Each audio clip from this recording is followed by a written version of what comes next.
Ah, Freedom Planet. You've heard me talk about this franchise a lot, and today, I'm gonna keep talking about it. I would like to go on an autistic rant, just talking about things from the franchise that are odd, or oddities from the franchise that people need to know more about. For instance, did you know Lilac actually appears in a Sonic game?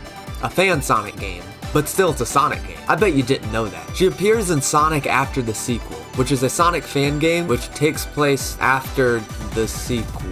Yeah, you probably got that. You have to do very elaborate steps to actually get it, but it's pretty cool. And when you finally meet her, she says, quote, "Whoa, so this is what the parallel dimension looks like. Hey, who are you? And why do you kind of look like whatever? I'm out of here." Take this however you want. This could be canon, this could not be canon. Who knows? Though I do find it pretty funny that she does the Sonic CD "I'm out of here." But that's not the only game she appears in. She appears in 4 other games.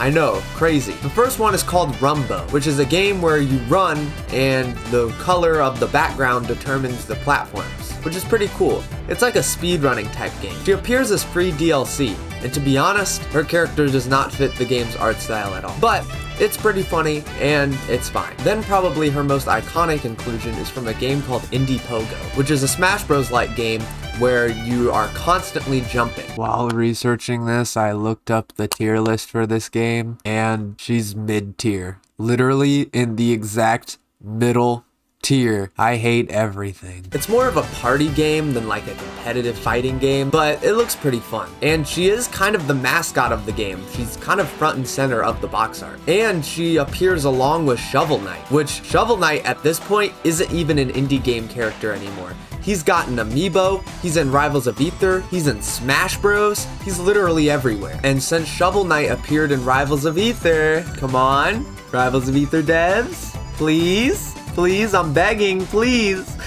Please! And not Rivals of Aether, what about Frame Makers, hey? That's another indie fighting game where they have, you know, indie characters like in Smash-like, you know, come on. They need to add more characters to that game because there's not a lot. Come on, still in early access. I'm just saying. They literally added the Among Us imposter. They can add Lilac, bro, please. Her next inclusion is also pretty well known, and that is in Super Indie Karts. Now, this game is basically like Mario Kart, but with just indie characters. She appears alongside with Carol, and their sprites are literally just ripped from Freedom Planet 1 and edited to fit a cart, which is pretty cool if you ask me. Now, last but not least, we have Hat in Time. Yes, the Hat in Time. She appears as an official mod. That's what the wiki says. I don't know what they mean by official mod, but you can play as Hat Kid dressed up as her, and Hat Kid can do the Cyclone, which is pretty cool. But besides that, I couldn't find much information about this. So those are all of Lilac's inclusions in different games. Now let's get into some oddities that are actually in the game she's from.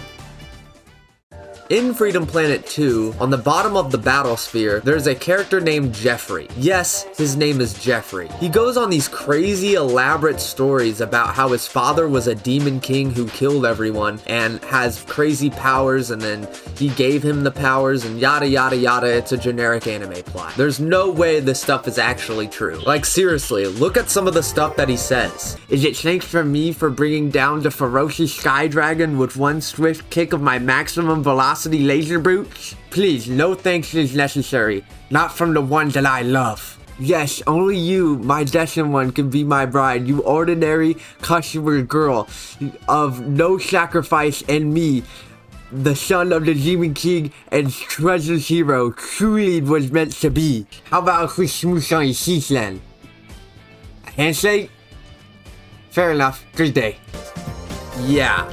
This stuff is crazy. Anyway, the reason I'm bringing him up is because if you beat the hardest challenge in the battle sphere, the boss rush, you will get access to the VIP room. Upon entering the VIP room, you get access to a bunch of the previous champion's weapons that are hung up on the wall. There's some pretty cool stuff here. Like you see a bit of items from Captain Kalau, you see that Spade was a previous champion, and most importantly, you see that there is a guitar bone axe. Metallix. Now, going back to Jeffrey comes up with this elaborate story claiming that he had a signature weapon that was a guitar bone axe, and that would mean that he would be the champion of the Battlesphere, right? Well, if you ask me, I think this is just a coincidence.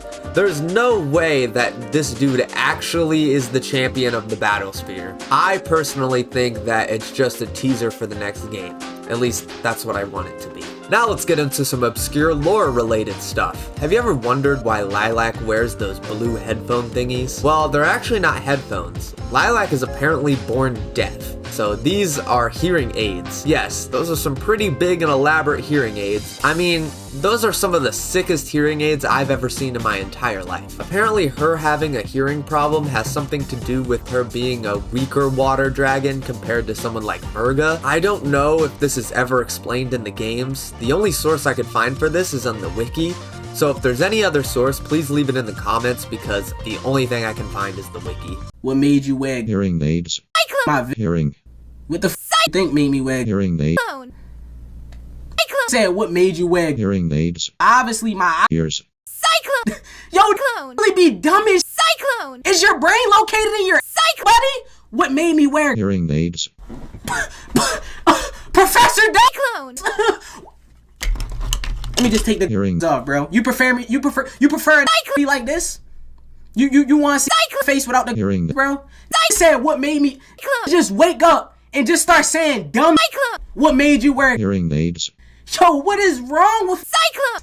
this brain gotta be located in his Cyclone! Yo, that's the only logical explanation. Speaking of stuff that isn't in the games, the first video that got Freedom Planet off the ground was a video by Alpharad. Looking back on it, the video is not very good, and it's kind of what gave Freedom Planet the stereotype of being a Sonic ripoff. But still, it's responsible for a lot of people getting into the franchise, and getting the franchise off the ground. So I guess it's not all bad. Anyways, in the comment section, the official Sonic the Hedgehog YouTube account actually acknowledged Freedom Planet. For my research, this is the only time Sonic has ever acknowledged Freedom Planet at all. Maybe there's some obscure Twitter post or something, but this is all I can find. Why it had to be on some random Alpharad video that didn't age very well is beyond me, but still, it's pretty cool. Now let's get into some cut content from Freedom Planet 1. Like for instance, did you know that there is a cut anti-piracy screen? Well, technically it's anti-piracy audio, but still. There's a cut clip of Lilac and Carol talking to the player saying that the game is pirated, but instead of locking you out, they say that they're going to let you play the game, but they guilt trip you into donating, which honestly is hilarious. If I ever made a game, this is exactly how I'd do it, and here's the audio. Hey, we want to talk to you about something real quick. Torque's radar says that this game might have been pirated. Yarr, matey. But it's okay, you're not in trouble. In fact, we're going to let you continue playing the game without restricting any of its features. What? How are we gonna make enough money for the next game? Well, it's up to them. If you like Freedom Planet and want to see more games like it in the future, please help us by donating. Visit freedomplanet.galaxytrail.com/donate to get started. And you can donate as much as you want. $1, $10, $1 million. Carol. Well, anyway, we're not going to bother you about it anymore for this save file. Just think about it.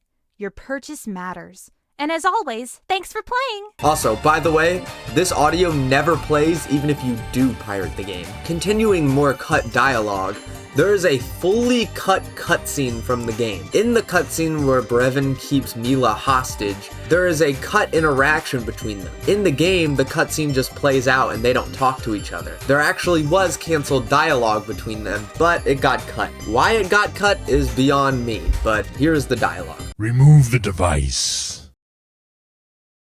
I won't ask you again. Throw it to me, just like I said. Right in harm's way. Let her go. What do you think about that, little one?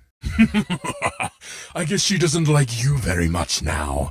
Go on then. Show your friends just how angry you are.